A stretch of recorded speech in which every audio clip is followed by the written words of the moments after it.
Marcos 15, eu lerei do 37 ao 41, mas nós vamos meditar só no 40 e no 41 nessa noite.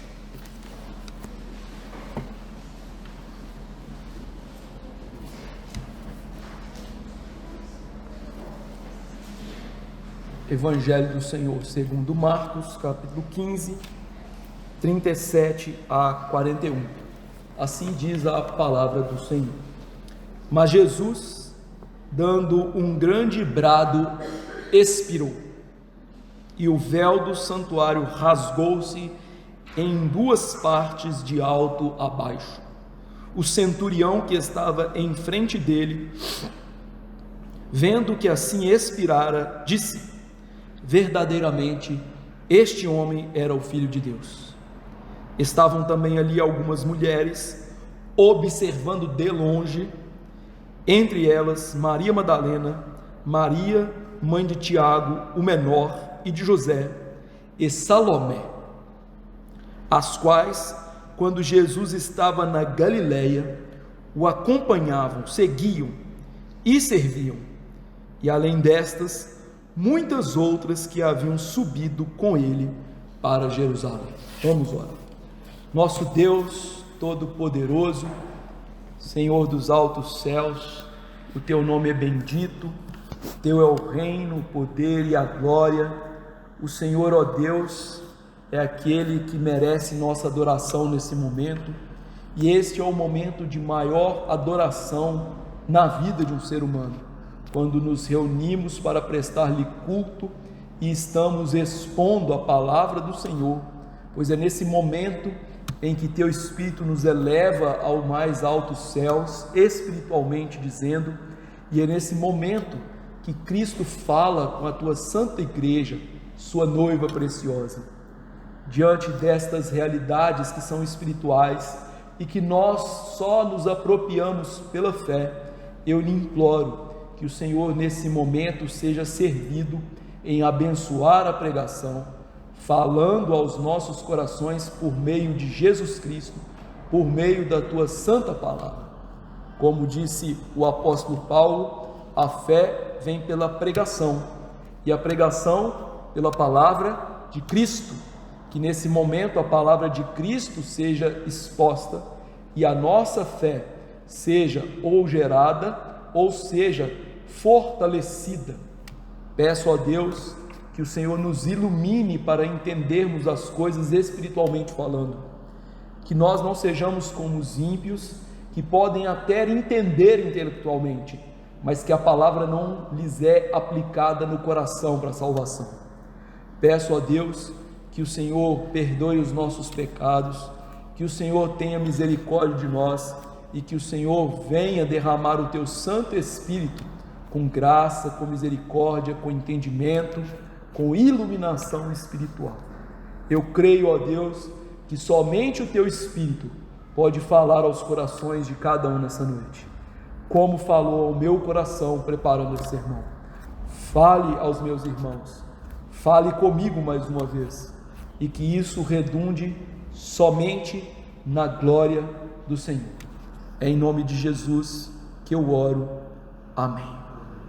Queridos irmãos, nós já estamos há alguns domingos meditando nessa cena da crucificação, e agora nós chegamos aos momentos derradeiros, momento em que nós vamos ver, através da ótica de Marcos, as testemunhas elencadas por Deus acerca da morte do Senhor e Salvador Jesus Cristo. Na semana passada nós vimos a morte de Cristo, nós vimos o véu rasgando-se, proporcionando-nos, portanto, comunhão com Deus, perdão de pecados, a obsolescência da antiga aliança, mas nós vimos aqui também a primeira testemunha da morte de Cristo, que curiosamente era um gentio, que declarou com todas as letras possíveis: este homem era o Filho de Deus. Hoje nós vamos ver algumas testemunhas conhecidas, muitas outras desconhecidas, e com a graça de Deus, na semana que vem, a testemunha de um homem chamado José de Arimateia. Então, Marcos nos dá aqui 3, digamos, tópicos de testemunhas: um gentinho, mulheres, um discípulo homem, um homem ilibado, capaz, rico da sociedade, para provar-nos os fatos do Evangelho. Por isso, este sermão e o próximo tem a ver com as testemunhas da morte de Cristo, dos fatos acerca da obra da redenção, do Evangelho. Mas o que Marcos quer nos ensinar com a narrativa do verso 40 e 41 destas mulheres? Ele quer nos ensinar, em primeiro lugar, que a morte de Jesus é essencial para a nossa salvação. Em segundo lugar, que ela então precisa de ser testemunhada por verdadeiros discípulos. E em terceiro lugar, que estas testemunhas são improváveis. Então, numa única frase, a morte de Jesus, que é essencial para a nossa salvação, é testemunhada por verdadeiros discípulos, mas discípulos improváveis aqui. Vejamos estas 3 verdades nestes 2 versos. O verso 40 diz: estavam também ali algumas mulheres, observando de longe, entre elas Maria Madalena, Maria mãe de Tiago, menor, e de José, e Salomé. Após a morte de Jesus Cristo, meus irmãos, Marcos nos fornece aqui mais uma confirmação desse fato. Como eu disse na introdução, o primeiro a confirmar que Jesus morreu foi o centurião, que viu frente a frente a morte de Jesus e os efeitos da morte de Jesus. Nós vimos que quando Jesus morreu, além do véu do templo se rasgar, naquele momento aconteceram episódios extraordinários em Jerusalém. Um grande terremoto, a escuridão que estava de meio-dia às 3 horas imediatamente foi embora, pessoas ressuscitaram dos seus túmulos e entraram em Jerusalém. Ou seja, tudo aquilo levou com que o centurião pudesse olhar para Jesus e, pela confirmação interna do Espírito Santo, dizer: esse que morreu é de fato o Filho de Deus. Este versículo então, do verso 40, vem nessa mesma lógica, narrado dentro do contexto da paixão de Cristo. Ele vai destacar para nós a fidelidade dessas mulheres, o contraste delas com os discípulos, mas acima de tudo a providência de Deus de preservar o testemunho da morte e da ressurreição de Jesus. Por isso eu gostaria de destacar em primeiro lugar essa providência de Deus de preservar testemunhas dos fatos do Evangelho. Marcos aqui, meus irmãos, registra essas mulheres e coloca nomes específicos delas que eram conhecidas na narrativa do Evangelho e da igreja primitiva, a fim de nos mostrar que naquela época havia testemunhas vívidas, confiáveis da morte de Jesus Cristo. Marcos faz isso, e você precisa entender por que ele faz isso, porque a morte de Cristo é essencial para o perdão dos nossos pecados. Hoje, teólogos liberais dizem que Jesus não morreu, Jesus apenas desmaiou, teve um evento nele que o permitiu desmaiar, parecer morto, mas ele não morreu de fato. Queridos irmãos, Marcos narra este fato para mostrar-nos que Jesus de fato morreu. Sem a morte de Jesus não haveria o perdão dos nossos pecados. Afinal, a morte de Cristo era essencial para que Deus expiasse a nossa culpa, para que Deus fosse propício a nós pecadores. Por isso, a narrativa deste evento como um fato nos mostra que a Bíblia e o Evangelho não é um delírio, não é um mito, mas é um evento real, a fim de que nós tenhamos ciência de que, se o Evangelho não é de fato um fato histórico, os nossos pecados não foram perdoados. Paulo, no capítulo 15 da carta aos Coríntios, na primeira carta, quando aqueles irmãos estavam com dificuldade de acreditar na ressurreição de Jesus, Paulo, fazendo uma digressão, mostrou que se Jesus não ressuscitou, vã é nossa pregação. Se Jesus não ressuscitou, vã é a nossa fé. Se Jesus não ressuscitou, nós somos falsas testemunhas de Deus. Se Jesus não ressuscitou, ainda permanecemos nos nossos pecados. Querido irmão, o Evangelho não pode ser um conto dos irmãos Grimm, ou seja, Chapeuzinho Vermelho, Rapunzel. O Evangelho tem que ser de fato provado, tem que ser de fato baseado em fatos reais. Diante disso, Deus estava providenciando, através de uma cadeia histórica de testemunho, que Jesus de fato morreu, que Jesus de fato foi colocado no túmulo e que Jesus de fato ressuscitou ao terceiro dia. Fatos essenciais para a nossa redenção. São fatos históricos que podem ser provados através de testemunhas oculares, mesmo que aos olhos humanos, e é aqui que vem a grande, maravilhosa graça de Deus, provados através de testemunhas que não são notáveis. Por que isso? Naquela cultura, queridos irmãos, o testemunho das mulheres não tinha o mesmo peso num tribunal que o testemunho dos homens. O testemunho das mulheres era secundário em relação ao testemunho dos homens, mas Deus, na sua santa providência e soberania, Ele não liga para isso. Ele chama para si testemunhas improváveis. Deus usa testemunhas secundárias aos olhos humanos para nos mostrar que os fatos acerca de Jesus são verdadeiros. E é importante nós notarmos que Deus faz isso não porque Ele precise de testemunhas, mas Deus faz isso por causa da fraqueza de nós seres humanos pecadores, da fraqueza da nossa fé, da nossa incredulidade. Afinal, você deve se lembrar que o próprio Tomé, um dos 12 apóstolos, enquanto ele não viu Jesus, e Jesus não mandou-lhe tocar nas mãos e nos pés, ele duvidou. O Senhor Deus, sabendo da nossa incredulidade, o Senhor Deus, sabendo que o nosso pecado nos assalta, Ele estabeleceu testemunhas para nos provar, de fato, Jesus morreu e Jesus ressuscitou. E veja, meus irmãos, que Deus faz isso seguindo um padrão de justiça que Ele mesmo imprime na sua palavra.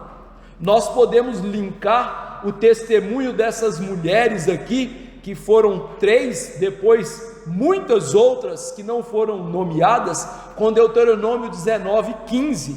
Uma só testemunha não se levantará contra alguém por qualquer iniquidade ou por qualquer pecado, seja qual for que cometer. Pelo depoimento de 2 ou 3 testemunhas se estabelecerá o fato. Foi Deus quem determinou que testemunhas fossem necessárias para solucionar problemas, testemunhas fossem necessárias nos tribunais, funcionando como chancela, como marca da verdade dos fatos. E Ele determinou então mostrar que o seu filho morreu, foi sepultado e ressurgiu dos mortos através de testemunhas reais. Em segundo lugar, Marcos faz para nós aqui um contraste dessas mulheres com os discípulos, ou seja, os apóstolos. Você deve se lembrar nesse evangelho que lá em Marcos 14:50 acontece algo inusitado, algo que cumpre uma profecia de Jesus. Jesus havia dito no cenáculo que todos os seus discípulos haveriam de abandoná-lo, e de fato, quando Jesus foi ser preso, foi ser julgado, todos os apóstolos o abandonaram. Somente um apóstolo depois voltou para estar aos pés da cruz, João, aquele quem Jesus amava. e na providência de Deus, aquele homem estava lá para poder cuidar de Maria, a mãe de Jesus. Mas os demais apóstolos haviam deixado Jesus, mesmo depois de fazerem juras de amor a Jesus. Pedro até mesmo disse: eu jamais negarei o Senhor, eu jamais o abandonarei, ainda que seja necessário morrer com o Senhor. Diante disso, as outras mulheres que estavam aqui permaneceram, ainda que de longe. E aqui nós podemos tirar algumas lições espirituais da permanência de longe dessas mulheres. Primeiro, a fraqueza humana dos discípulos, mesmo os mais próximos de Jesus. Queridos irmãos, devemos entender que o mais piedoso dos homens não passa de um pecador. Nenhum mero homem, a não ser Jesus, pode arrogar para si perfeição. Nenhum ser humano pode ser perfeitamente piedoso. O próprio Salomão diz que nós pecamos em muitas coisas e não há homem que não peque. Tiago, o irmão do Senhor, ao escrever sobre a nossa língua, ele diz que todos tropeçamos em muitas coisas. O apóstolo João, na primeira carta, disse no capítulo 1, verso 8 ao 10, que todos nós somos pecadores, e aquele que disser que não tem pecado, faz de Deus um mentiroso. Somos todos pecadores falhos. Os apóstolos, mesmo próximos a Jesus, eram homens fracos e pecadores. Os melhores pastores, os melhores missionários desse mundo, os melhores presbíteros, os melhores diáconos, as melhores mulheres das igrejas, todos nós somos fracos e cheios de pecado. Por isso, a segunda lição espiritual que nós aprendemos é a graça de Deus. Somente a graça de Deus que sustenta os fracos. Meus irmãos, essas mulheres, segundo Pedro, são vasos frágeis por natureza. Pedro, no seu capítulo 3, diz que as mulheres são vasos mais frágeis, e de fato são vasos mais frágeis. Mas veja, mesmo sendo vasos frágeis, Deus sustentou essas mulheres. Não foram os apóstolos que ficaram, mas elas. E isso aconteceu não é porque elas eram melhores do que os apóstolos, mas porque Deus operou com a graça no coração dessas mulheres. Não há mérito humano nenhum aqui nelas terem ficado aos pés da cruz de Jesus. Mulheres não são melhores do que homens, homens não são melhores do que mulheres. Somos ontologicamente iguais diante de Deus, como disse Pedro. Se os santos fazem alguma coisa, só podem fazer no poder de Cristo. Foi assim que Jesus disse: sem mim nada podeis fazer. João 15, 5. Jesus nos ensina que qualquer coisa espiritual que fazemos, qualquer fidelidade que demonstramos, só podemos fazer isso no poder da graça de Jesus em nós. É um erro nosso focar no ser humano, é um erro nosso achar que seres humanos são alguma coisa. Por exemplo, José, quando resistiu à mulher de Potifar, Moisés começa a narrativa dizendo: Deus era com José, e ele termina a narrativa dizendo: Deus era com José, mostrando para nós, José é que era especial, Deus é especial. E aqui, meus irmãos, nós temos que ecoar isso das Escrituras. É Deus quem nos livra do mal, é Deus quem nos sustenta, é Deus quem nos dá fidelidade. Como o próprio Paulo diz, é Ele quem opera em nós, tanto querer quanto realizar, segundo o seu santo propósito. E aqui, através dessa graça, Deus ecoa um princípio das Escrituras que faz os homens que acham que são fortes ficarem ruborizados. Qual o princípio? Deus usa as coisas fracas do mundo para confundir as fortes. Isso está em 1 Coríntios 1, 27. Paulo diz: pelo contrário, Deus escolheu as coisas loucas do mundo para envergonhar os sábios, e escolheu as coisas fracas do mundo para envergonhar as fortes. É assim que Deus age. ele escolhe as coisas que o mundo considera fracas para usá-las e então confundir aqueles que acham que são fortes. Essas mulheres são aqui o agir de Deus. A própria morte de Cristo que nós meditamos nela evidencia que por toda esta narrativa da cruz do Calvário, Deus está usando esse princípio. Deus está usando as coisas que aparentemente são fracas do mundo para então confundir as fortes. Deus nos salvou por um trabalhador braçal da Galileia. É assim que Deus age. Em terceiro lugar, neste versículo, vemos o papel dessas mulheres na narrativa da redenção.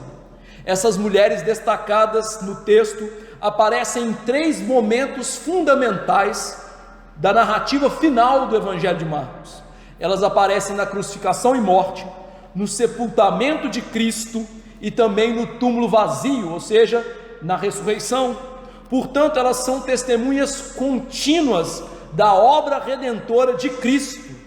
Deus escolheu essas testemunhas humildes, Deus escolheu testemunhas que os homens não dão valor, mas que Ele, para que a glória fosse toda dele, dando um tamanho privilégio para elas pudessem preservar a história do evento em que elas foram testemunhas ocular. Elas tiveram um grande privilégio de estarem presentes na sequência dos eventos que comprovam os fatos centrais do Evangelho. Cristo morreu, Cristo foi então ressuscitado. Elas viram Cristo morto, elas viram Jesus sepultado, elas viram Jesus ressuscitado, o túmulo vazio, ou seja, toda a cadeia de eventos que é essencial para a nossa fé, teve testemunhas oculares perfeitas dos fatos centrais do Evangelho. Elas não viram partes, elas viram tudo, e elas são testemunhas confiáveis de tudo o que aconteceu. Deus então nos fornece isso com os detalhes necessários para que creiamos, para que o Evangelho tenha credibilidade. Estes fatos, meus irmãos, trazem por si só a credibilidade do Evangelho. Mesmo que as testemunhas sejam humildes, mesmo que as testemunhas não sejam queridas pela sociedade, os fatos poderiam ser facilmente verificados através dessas mulheres. Havia testemunhas suficientes, havia testemunhas capazes de dizer o que elas viram, havia testemunhas que não ouviram de outros, mas que foram testemunhas em primeira mão de tudo o que aconteceu com Jesus. Ao contrário das demais religiões do mundo, que são baseados em histórias que ninguém comprova, que não tinham testemunhas, que são invenções, o Evangelho está baseado em fatos que pessoas estiveram dispostas a morrer por esses fatos. Pense bem, talvez você pense assim: pastor, um homem-bomba é capaz de morrer pelo Alcorão. Sim, mas o homem-bomba, ele nunca foi uma testemunha do que aconteceu naquelas histórias, porque se ele estivesse lá, vendo que tudo era mentira, ele jamais morreria por essa mentira. Quem é que é louco para morrer por uma mentira, tendo visto os fatos, sabendo que é uma mentira? Uma coisa é você morrer por uma mentira que você foi convencido que é verdade, sem ter visto nenhum dos fatos. Outra coisa é você ter presenciado tudo, sabendo de todos os fatos, e ainda assim morrer por esses fatos. Você só pode estar morrendo pela verdade. Em quarto lugar, então, nós vemos nesse versículo a outra parte: o amor misturado com o temor. Essa expressão, observando de longe, não é acidental. Essa expressão está aqui para nos ensinar essa lição. Essas mulheres, verdadeiramente, elas amam Jesus. Essas mulheres realmente eram pessoas que seguiam Jesus. Elas não abandonaram Jesus no momento mais terrível da vida de Jesus. Enquanto os apóstolos debandaram, elas ficaram. Mas veja, mesmo demonstrando amor a Jesus, elas ficaram de longe. Marcos registra isso para nos mostrar que aquelas mulheres, mesmo amando Jesus, elas não amaram o suficiente para se aproximar demais de Jesus, demonstrando que havia nelas um amor imperfeito, ou seja, elas ainda temiam os homens, temiam se aproximar demais de Jesus e perder a sua vida por Jesus. Elas entenderam de alguma forma que se elas se aproximassem demais de Jesus, que elas se identificassem com Jesus, elas estavam em risco de vida, temendo os homens. E esse detalhe então é muito importante, nos complementando a ideia. O amor é misturado com temor. Isso ensina, meus irmãos, que o verdadeiro crente não tem fé perfeita, que o verdadeiro crente, mesmo ficando com Jesus, ainda pode ter dúvidas, sua fé pode ser tremulante, sua fé é pequena, mas ainda assim é uma fé salvífica. É por isso, meus irmãos, que nós não somos salvos pela fé, é por isso que nós somos salvos pela graça, porque a nossa fé, mesmo que seja um dom de Deus, é um instrumento imperfeito. Daí Paulo dizer, porque pela graça sois salvos, mediante a fé. Isso não vem de vós, é dom de Deus. A graça é perfeita, a fé é um instrumento imperfeito. Quantas vezes Jesus chamou os apóstolos de homens de pequena fé? Quantas vezes ele chamou os seus discípulos de tardos e nécios? Quantas vezes ele falou contra a incredulidade do coração dos seus discípulos? Isso mostra que nós não precisamos de uma grande fé para nos salvar, nós precisamos de uma fé verdadeira, porque a graça é suficientemente grande para nos salvar. Aqui então nós aprendemos algo que não é o que deve ser seguido. Eu vou dizer, nós aprendemos algo que não deve ser seguido. É melhor seguir Jesus de longe que não seguir, mas nenhum de nós é chamado a seguir Jesus de longe. Esse texto faz conexão direta com Pedro seguindo Jesus de longe, e Pedro então negando Jesus, porque seguiu Jesus de longe. Os discípulos são chamados a seguir Jesus de perto. Eu não incentivo você a seguir Jesus de longe, eu incentivo você a seguir Jesus de perto.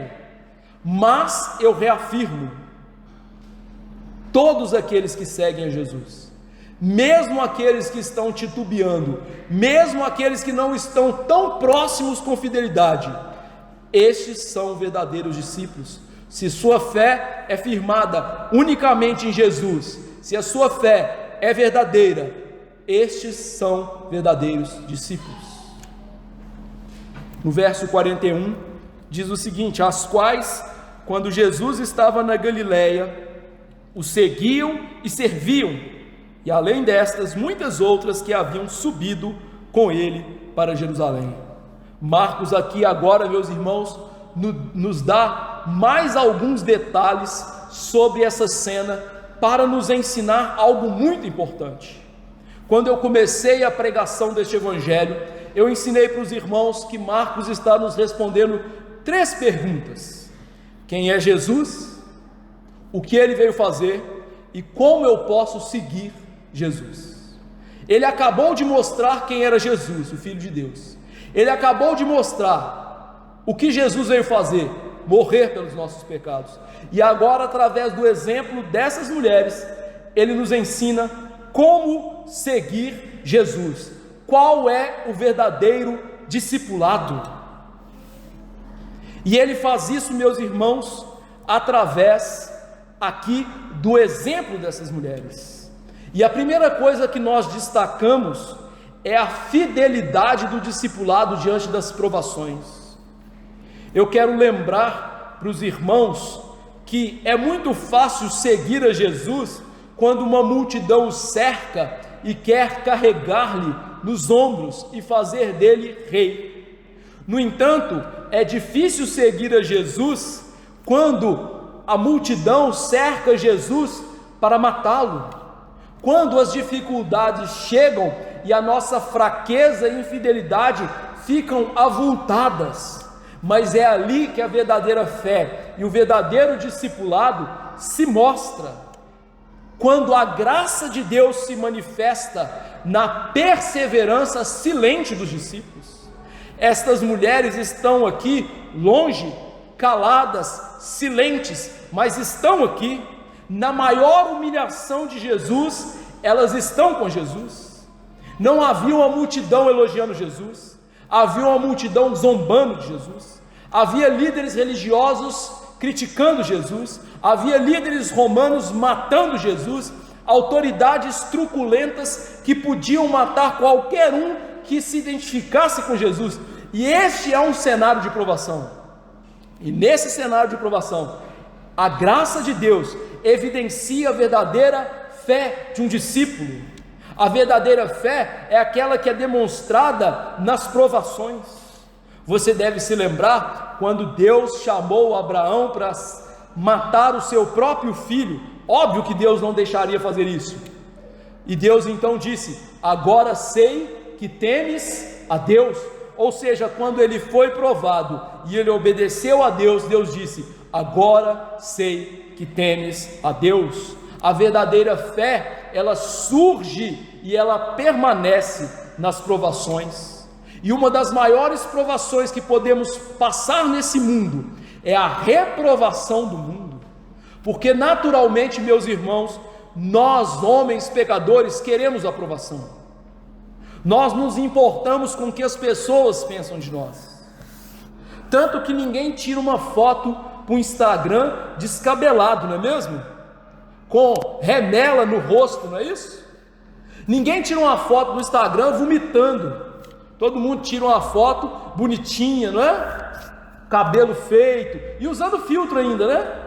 Baita de uma coroca na cara, mas mete um filtrão para parecer bonito, não é assim? Ou seja, nós nos preocupamos com o que as pessoas pensam, mas a Bíblia nos ensina que nós devemos preocupar com uma pessoa só nesse mundo. Paulo vai dizer: ora, além disso, o que se requer dos despenseiros é que cada um deles seja encontrado fiel. Pouco me importa ser julgado por vocês, nem eu mesmo me julgo, porque quem me julga é o Senhor.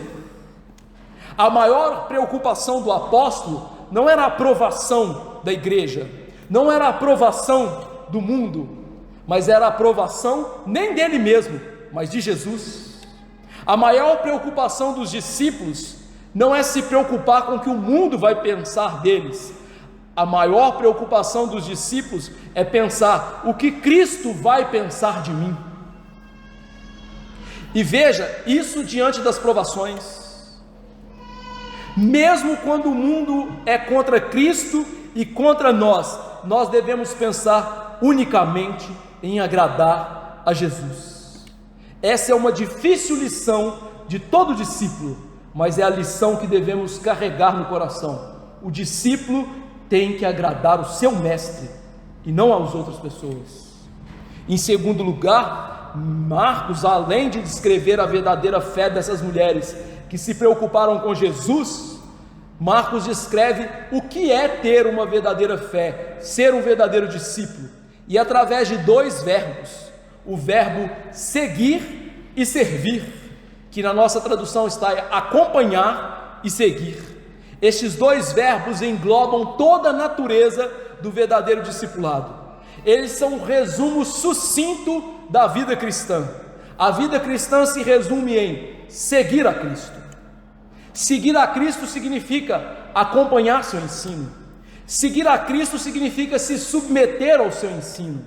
Seguir a Jesus significa crer naquilo que Ele diz, crer como verdadeiro Salvador. Seguir a Cristo significa tomar a sua cruz, negar a si mesmo e viver para Jesus. O verdadeiro discípulo, ele preenche esse requisito. Ele vê Jesus somente como seu Salvador. Ele vê Jesus como a única pessoa nesse mundo que ele tem que agradar. Ele não acrescenta nada mais na obra de Jesus. O verdadeiro discípulo, ele segue Jesus para uma cruz. ele segue Jesus para a arena dos leões. O verdadeiro discípulo segue Jesus pelos caminhos tortuosos da vida. Os verdadeiros discípulos se arrependem, eles odeiam o pecado, eles abandonam a maneira de viver desse mundo. Os verdadeiros discípulos aprendem a misericórdia de Cristo e se voltam para Ele. Os verdadeiros discípulos desejam uma vida de obediência a Jesus. Os verdadeiros discípulos amam os mandamentos de Jesus e os guardam. Jesus mesmo disse: aquele que me ama é quem tem os meus mandamentos e os guarda. João 14, 21. Os discípulos também compartilham do sofrimento de Cristo pelo Evangelho. Veja, eles não participam do sofrimento da cruz, eles participam do sofrimento do Evangelho. Eles entendem que sofrer pelo Evangelho é algo natural do reino de Deus, e não só algo natural, mas um privilégio, uma herança que recebemos de Jesus. O apóstolo Paulo disse: ora, se somos filhos, somos também herdeiros, herdeiros de Deus e co-herdeiros com Cristo. Se com Ele sofremos, também com Ele seremos glorificados. Paulo nos mostra que, como filhos, nós temos o privilégio de crer e o privilégio de sofrer, que como os discípulos nós somos chamados a completar o sofrimento do Evangelho. Verdadeiros discípulos seguem de perto a Jesus, não importa o que eles estão passando, não importa o que eles recebem das mãos de Deus, se é sofrimento ou glória, se é fartura ou se é carência, eles permanecem crendo, eles permanecem arrependendo, eles obedecem até o fim. Este versículo então elenca aqui para nós o que é servir a Jesus, mas ele também ilustra para nós o que Jesus disse lá em Marcos 8:34. Quem quer ser meu discípulo, tome a sua cruz, negue-se a si mesmo e me siga. Mas verdadeiros discípulos também servem Jesus. O verbo usado por Marcos é diaconeu, de onde vem a nossa palavra diácono. Deixe-me fazer um breve parêntese aqui importante. Esse verbo diaconeu é aqui aplicado a essas mulheres. Isso significa que essas mulheres são diaconisas? Não. Isso significa que essas mulheres são aqui oficiais na igreja? Não. Paulo, escrevendo aos Romanos, preste bem atenção nisso, ele chamou algumas mulheres até de diaconisas. Isso significa que aquelas mulheres eram de fato líderes da igreja? Não. Eu quero lembrar para vocês uma regra básica de interpretação. A palavra ela é determinada pelo seu contexto. Pense comigo rapidinho na palavra gato. Pensa rapidinho, gato. Se a esposa do Luciano falar assim: o Luciano é um gato, significa que ele é um bichano, um Félix Catus, que ele tem 4 patas? Não, ela está falando que ele é o quê? Bonitão. Agora, se a esposa dele segurasse um animalzinho chamado na ordem taxonômica Félix Catus e dissesse: esse gato chama Luciano, ela usou a mesma palavra, só que o contexto determinou o significado da palavra. Palavras podem ser usadas em diferentes contextos, significando outras coisas. Por que eu estou falando isso? Porque esse texto, junto com outros textos, são usados para a ideia de que as mulheres podem ser oficiais na igreja. E como eu vou trabalhar nas aplicações, isso é mentira. Tendo feito esse parêntese, essa digressão, vamos voltar agora para entender o que significa esse verbo diaconeu, servir. Esse verbo ele é usado na Bíblia sobretudo para a assistência prática, ou seja, os discípulos servem a Jesus praticando tudo aquilo que Jesus ensinou, ajudando os outros. Esse verbo aponta também na Bíblia para o cuidado material. Isso significa que a maneira de servir a Jesus é aprender o que Jesus disse e praticar o que Jesus disse. Cuidar dos irmãos materialmente, servir a Deus com os nossos bens. Cristãos não são chamados a viver uma vida isolada. Cristãos não são chamados a gastarem todos os seus bens com o seu próprio prazer. Paulo disse que aquele irmão que antes furtava, agora trabalhe e tenha com que acudir o necessitado. Ou seja, cristãos, eles entendem que os seus recursos, sejam eles dons, talentos ou recursos financeiros, eles devem ser usados para o bem do próximo, para o avanço do reino, para servir a Jesus com tudo o que eles são e têm. Isso está longe daquela mensagem dos nossos dias, dê 1.000 para ganhar 1 milhão. Não é isso. O verdadeiro crente, ele entende que o seu carro é de Deus, que as suas roupas são de Deus, que a sua casa é de Deus, que o seu trabalho é de Deus e que tudo que ele tem é de Deus. Afinal, o Salmo 24 diz: do Senhor é a terra e tudo o que nela se contém. Sua casa está na terra? Ela é de Deus. Seu carro está na terra? É de Deus. Sua roupa está na terra? É de Deus. Você está na terra? É de Deus. Deus quer que nós entendamos que nós não tomamos posse de nada nesse mundo. Isso significa que eu posso roubar o outro? Também não. Não é isso. Mas significa que nós somos mordomos de Deus. É interessante que essas mulheres entenderam isso e elas já serviam Jesus assim. Lá em Lucas 8, 2 e 3, que nós lemos na nossa liturgia, diz: também algumas mulheres que haviam sido curadas de espíritos malignos e de enfermidades. Maria, chamada Madalena, a Maria aí, da qual saíram 7 demônios, e Joana, mulher de Cusa, procurador de Herodes, Susana e muitas outras, as quais lhe prestavam assistência com seus bens. Ou seja, essas mulheres entenderam o que a Bíblia diz sobre as nossas posses. Tudo é de Deus, tudo deve ser usado de acordo com as normas de Deus e para a glória de Deus. Em terceiro lugar, discípulos, além de seguir e servir, discípulos também permanecem. Devemos notar a expressão quando Jesus estava na Galileia. Essa expressão prova que essas mulheres, elas não apareceram no final do ministério de Jesus. Pelo contrário, elas haviam acompanhado Jesus desde o início do seu ministério.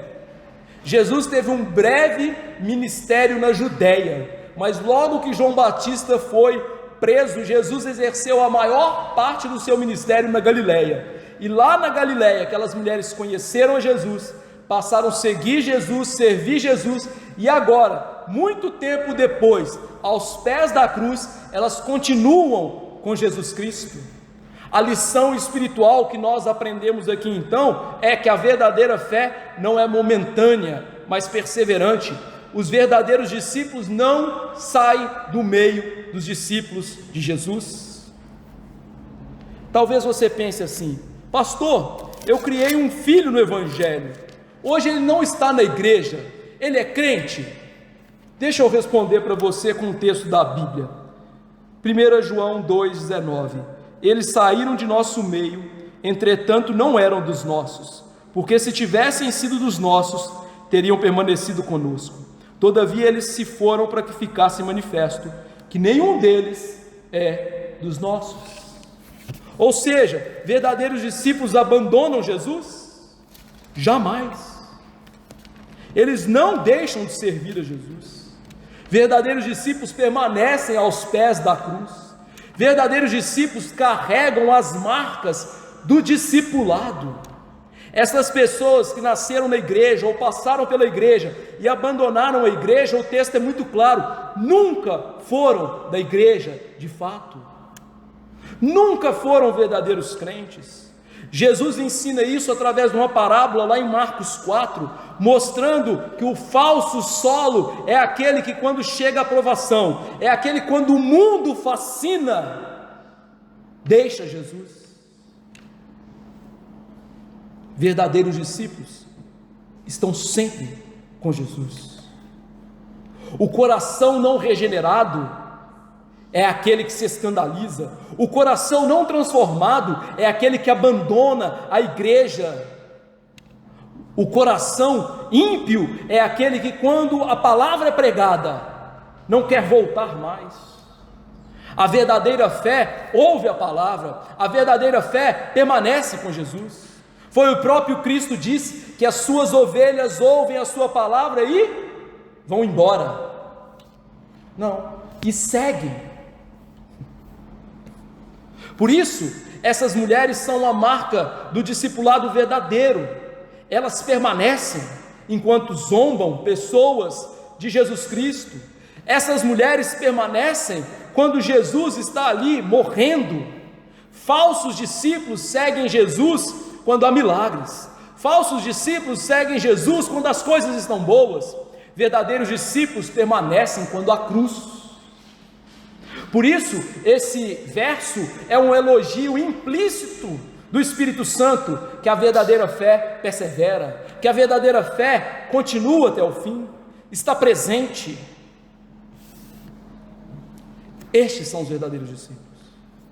Em último lugar, somos levados a contemplar um aspecto precioso aqui da vida cristã, que muitas vezes passa despercebido para nós: o valor do serviço silencioso do reino de Deus.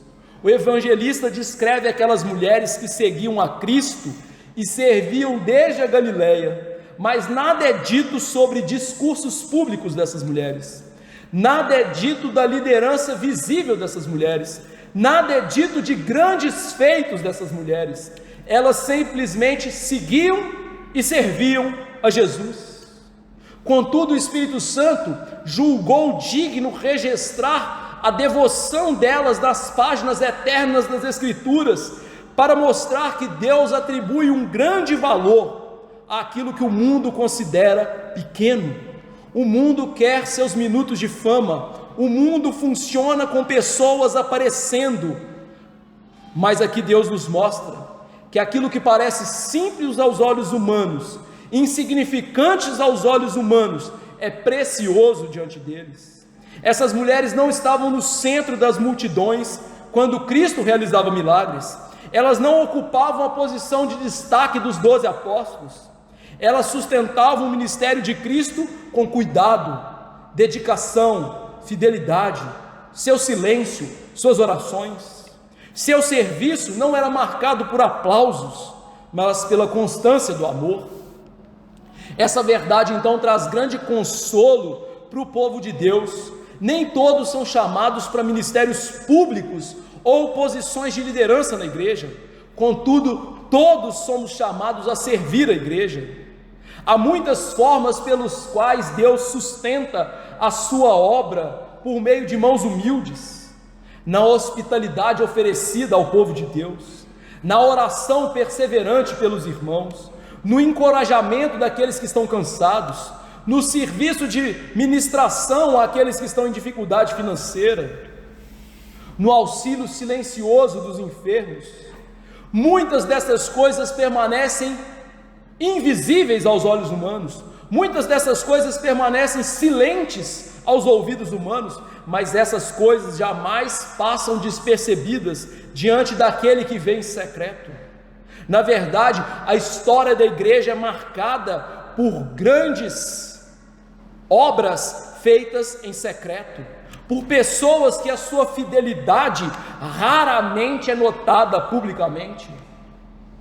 Enquanto alguns pregam, muitos sustentam a obra por meio da oração, cuidado, serviço, e o Senhor, que pesa os corações e observa as intenções, conhece o ato de amor realizado em seu nome de cada um dos seus crentes.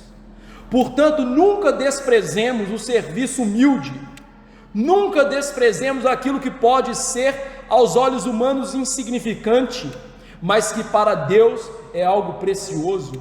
O reino de Cristo não avança somente por grandes feitos visíveis, mas também através de incontáveis feitos silenciosos de fidelidade. Que cada crente então se anime nesta verdade. O Senhor não mede a importância de nossa vida pelo reconhecimento humano, mas pela fidelidade com que servimos a Ele.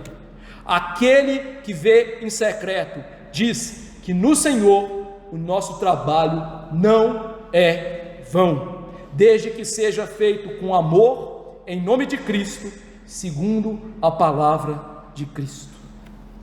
Como viver esse texto? Em primeiro lugar, a primeira aplicação que podemos fazer é permanecer com Cristo enquanto Ele é desprezado por esse mundo. Note, meus irmãos, que enquanto Cristo realizava milagres, multidões o seguiam. Quando Ele alimentava os famintos, Ele era aclamado. Quando entrou em Jerusalém, foi aclamado, celebrado e conduzido quase como um rei. Contudo, quando foi levantado na cruz, humilhado, escarnecido e aparentemente derrotado, a maioria abandonou a Jesus. Enfatizamos então que a verdadeira fidelidade cristã é provada precisamente nesses momentos. Essas mulheres são um exemplo para nós de permanecer junto com Cristo, mesmo com temor no coração, quando o mundo odeia Jesus Cristo. Infelizmente, nos nossos dias, muitas igrejas, muitos pastores têm sucumbido ao mundo nas suas pregações, têm torcido o evangelho para estar bem com o mundo. Quantos hoje estão afirmando categoricamente que não há problema você ser um cristão e mesmo assim ser um gay praticante? Quantos pastores? Quantos pastores hoje aderiram ao politicamente correto e não falam de pecado, de inferno, de juízo final nos seus púlpitos? Em todas as épocas, Cristo vai ser desprezado pelo mundo, até que Ele conquiste o mundo. Por isso o discípulo verdadeiro vai permanecer ao lado do Senhor, mesmo que isso traga vergonha para si. Somos seguidores de Cristo não somente quando os domingos são tranquilos, mas também quando nós somos impopulares. É assim com você? Pois é assim que tem que ser. Em segundo lugar, o verdadeiro amor persevera mesmo quando não há recompensa visível. Essas mulheres não estavam esperando um milagre, elas não estavam esperando honra pública, elas não estavam buscando reconhecimento. Naquele momento que tudo parecia perdido, elas estavam ali porque amavam Jesus. O verdadeiro amor, então, não depende das circunstâncias favoráveis. O verdadeiro amor a Jesus continua mesmo quando as nossas orações não são respondidas, mesmo quando a providência de Deus é sombria e carrancuda em relação a nós, mesmo quando o futuro da igreja e do reino parece incerto. Muitos hoje seguem a Jesus quando recebem bênçãos visíveis, porém o verdadeiro amor permanece mesmo quando a fé caminha no escuro. Diante disso eu lhe pergunto: você ama a Cristo por quem Ele é? Ou você ama Jesus pelo aquilo que você espera receber de Jesus? Em terceiro lugar, a fé verdadeira, infelizmente, coexiste com a nossa fraqueza. Essas mulheres, como eu salientei, elas estavam observando de longe. Isso revela que a fé delas era real, mas imperfeita. Elas estavam ali com medo. Meus irmãos, elas amavam Jesus, mas como todo cristão, elas não amavam Jesus perfeitamente. Esse versículo é uma prova da realidade que todos nós sentimos todos os dias. Nós amamos a Jesus, mas o nosso amor muitas vezes é hesitante. A nossa devoção pode ser verdadeira, mas ela muitas vezes misturada com dúvidas e temores. Temos que entender, nem todos recebem a graça de ser mártires de Jesus. Alguns vão seguir com passos inseguros, lutando até o fim das suas vidas contra o medo, dúvida e fraqueza. Mesmo assim, Jesus não despreza estes que têm verdadeira fé misturada com tamanha fraqueza. É melhor seguir Jesus assim do que abandonar Jesus. Essa verdade traz consolo. Essa verdade traz para nós um desafio de aumentar a nossa fé e não continuar cheio de fraquezas. Veja, os apóstolos tinham verdadeira fé e abandonaram, mas depois que Jesus os fortaleceu, eles morreram por Jesus. Quarto lugar, Deus frequentemente honra aqueles que o mundo considera fracos. Marcos nos salienta que essas testemunhas da crucificação e da ressurreição eram mulheres. Na sociedade judaica antiga, o testemunho feminino não tinha valor. Contudo, na providência divina, foram justamente essas mulheres que se tornaram testemunhas privilegiadas da obra redentora de Jesus. Isso nos revela este princípio que eu ecoei diante dos irmãos no sermão, de que Deus usa coisas contrárias às expectativas humanas. Deus escolhe pastores de ovelhas para serem reis. Deus escolhe pescadores para serem apóstolos. Deus escolhe mulheres humildes para testemunhar o evento central da nossa redenção. Nós vemos nisso então uma demonstração clara da soberania divina, uma demonstração clara do poder de Deus, uma demonstração clara de que Deus não divide sua glória com ninguém. Em quinto lugar, vemos nesse texto aquilo que eu acabei de dizer, o valor da devoção silenciosa. Meus irmãos, é muito triste ver nos nossos dias que as pessoas estão buscando os holofotes e que as pessoas buscam tocar trombeta diante de si mesmas. Jesus disse que o que a nossa mão direita faz, a esquerda não deve saber. Jesus disse que aqueles que fazem algo para serem notados pelos homens já receberam a sua recompensa aqui. Diante disso, meus irmãos, nós devemos aprender que servir a Jesus, que ministrar aos irmãos, que ministrar em relação ao reino, não deve ser algo para chamar atenção para nós mesmos. Jesus, lá no Sermão do Monte, quando falou da fidelidade dos discípulos, ele disse que a fidelidade dos discípulos iria glorificar a Deus no meio dos gentios. Essa realidade então deve nos levar a um serviço, meus irmãos, corajoso para o Senhor, mesmo que as pessoas não saibam e não notem. Saiba disso, todo serviço para o reino é precioso. E a pergunta que eu lhe faço é: como você está servindo o reino?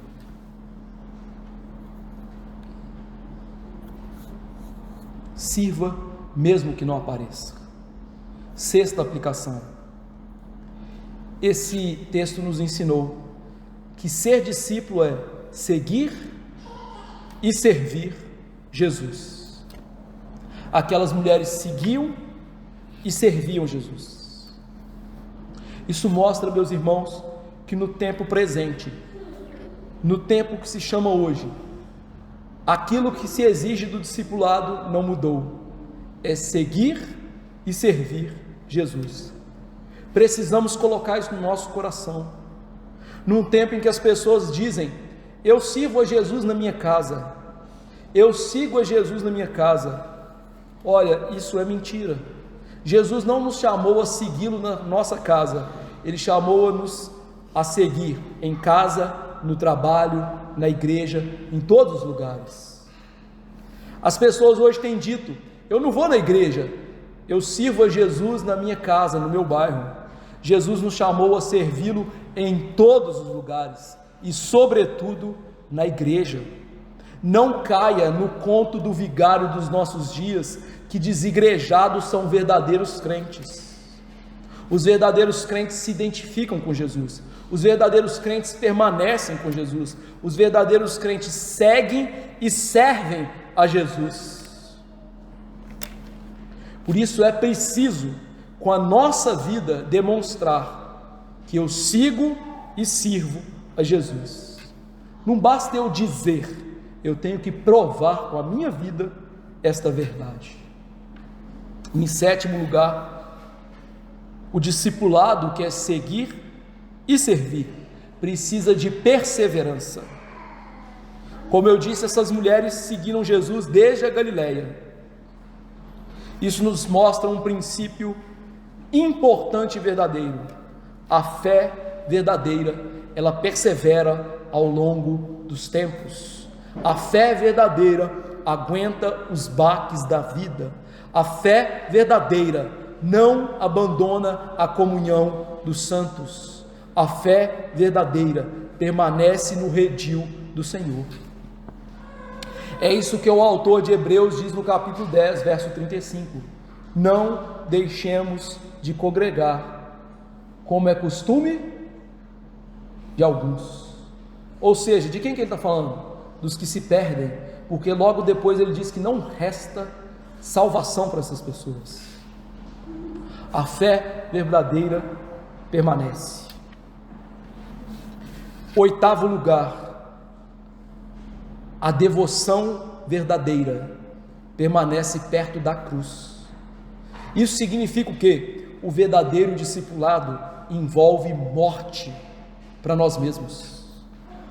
O crente verdadeiro, ele entende que ele tem que se negar. O crente verdadeiro, ele entende que ele tem que matar os seus pecados. O crente verdadeiro, ele entende que não dá para servir Jesus do seu jeito. Ele tem que servir Jesus do jeito de Jesus. Por isso a fé verdadeira se evidencia na cruz. Tome a sua cruz. E eu lhe pergunto, você tem tomado sua cruz? Ou você tem achado que servir a Jesus pode ser feito do seu jeitinho? Em nono lugar, eu gostaria de ler uma aplicação do J.C. Ryle, que era um bispo anglicano, ou seja, da igreja da Inglaterra, que falou sobre a necessidade e o trabalho da mulher na igreja. Ele diz: é interessante observarmos e encontrar a graça de Deus glorificada nessas mulheres, e quanto benefício Deus tem se agradado a conferir à igreja e ao mundo por meio das mulheres. Vemos no Novo Testamento as mulheres sendo mencionadas como ajudadoras e auxiliadoras na causa da verdadeira religião. Deus nos ensina que as mulheres têm um importante papel na igreja de Cristo, papel esse que deve lhes ser atribuídos e elas devem cumprir. As mulheres podem realizar um trabalho grandioso, visando a glória de Deus, sem que precisem ensinar publicamente. Feliz é aquela congregação onde as mulheres sabem disso e agem de conformidade com isso. E por isso, em último lugar, eu gostaria de perguntar aos irmãos: qual é então a função da mulher na igreja? Em primeiro lugar, deixe todo o feminismo que a nossa sociedade está pregando urgentemente e veja o que a Bíblia diz. Em segundo lugar, note que a Bíblia não é a opinião de homens, é a palavra de Deus. Portanto, o que eu vou ler não foi o pastor Fábio que disse, e não foi Paulo que inventou, foi Deus que deu na boca do santo apóstolo. Qual é o papel da mulher na igreja? É de ensino? 1 Timóteo 2,12. E não permito que a mulher ensine, nem exerça autoridade de homem, esteja porém em silêncio. Verso 13, motivo: porque primeiro foi formado Adão, depois Eva. Em primeiro lugar, Paulo nos mostra que a mulher não é dada a ela direito de ensinar publicamente na igreja. Em segundo lugar, ele mostra que as mulheres não podem exercer ofício na igreja, ou seja, pastoras, presbíteros, diáconos. Por que isso? Pela ordem criacional. Deus criou primeiro Adão e depois a mulher. Ou seja, a ordem criacional nos mostra que a igreja é uma pequena família, e na família os líderes são os homens e não as mulheres, e portanto a igreja deve ser liderada tal como uma família, pelos homens e não pelas mulheres. Então, já que a mulher não pode ensinar na igreja, como que ela ajuda na igreja?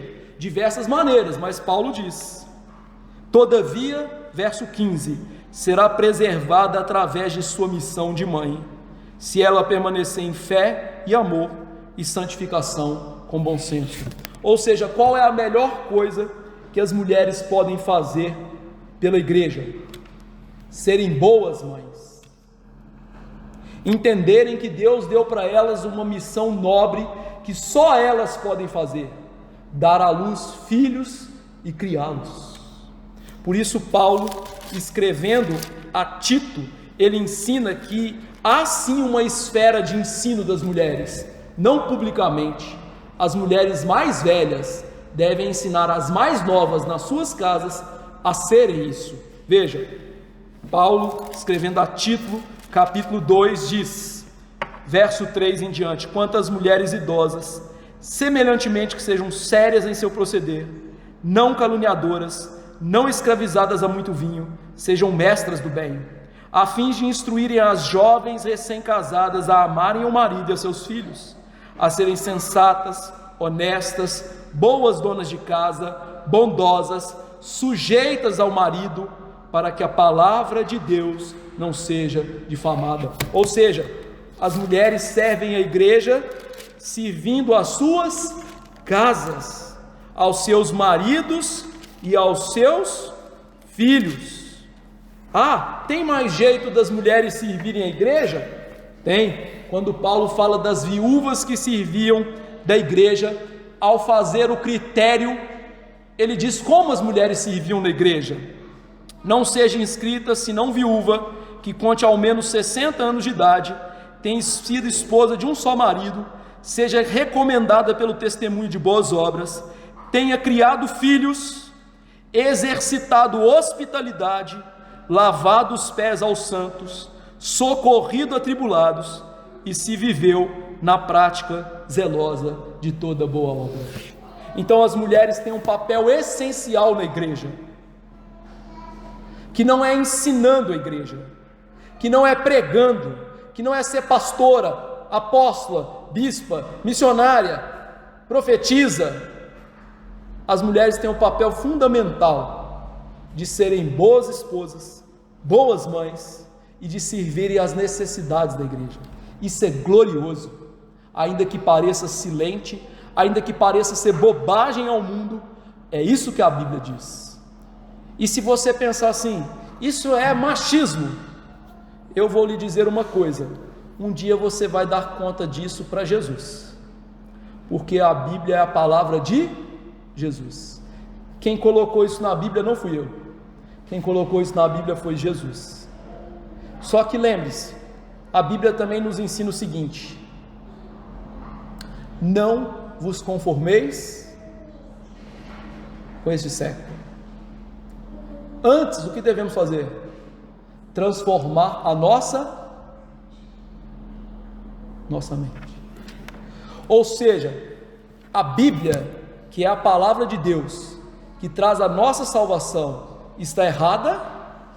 Ou a nossa cultura está errada? Que Deus possa lhe iluminar, e que você seja uma boa cristã, e que nós homens também sejamos bons cristãos, amando nossas esposas de maneira sacrificialmente, liderando as nossas casas e igrejas de maneira a proteger as nossas casas e igrejas. Deixemos nossa indolência também, homens, sirvamos a Cristo como de fato está na palavra de Jesus. Vamos nos colocar de pé e suplicar para que isso aconteça, uma vez que não está acontecendo assim nos nossos dias.